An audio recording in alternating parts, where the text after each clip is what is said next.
एक नगर में एक कंजूस ब्राह्मण रहता था।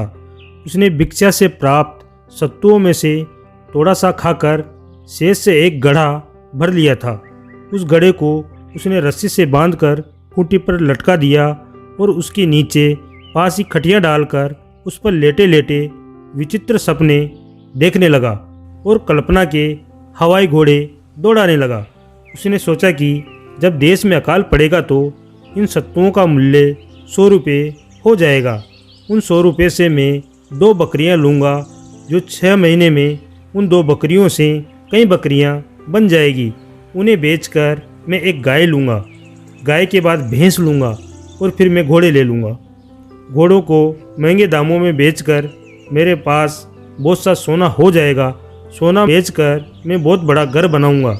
मेरी संपत्ति को देखकर कोई भी ब्राह्मण अपनी रूपवती कन्या का विवाह मुझसे कर देगा। वह मेरी पत्नी बनेगी। उससे जो पुत्र होगा उसका नाम मैं सोम शर्मा रखूँगा। जब वो घुटने के बल चलना सीख जाएगा तो मैं पुस्तक लेकर गुड़शाला के पीछे की दीवार पर बैठा हुआ उसकी बाल लीलाएं देखूंगा। उसके बाद सोम शर्मा मुझे देखकर माँ की गोद से उतरेगा और मेरी ओर आएगा। तब मैं उसकी माँ को क्रोध से कहूँगा, अपने बच्चे को संभाल।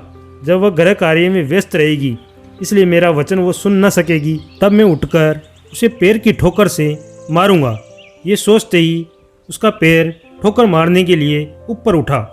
वो ठोकर सत्तू भरे घड़े को लगी। घड़ा चकनाचूर हो गया। कंजूस ब्राह्मण के स्वप्न भी साथ ही चकनाचूर हो गए। तो कहने का मतलब है कि हमें कल्पना में कभी भी जीवन व्यतीत नहीं करना चाहिए और जिंदगी को प्रैक्टिकल में व्यतीत करनी चाहिए।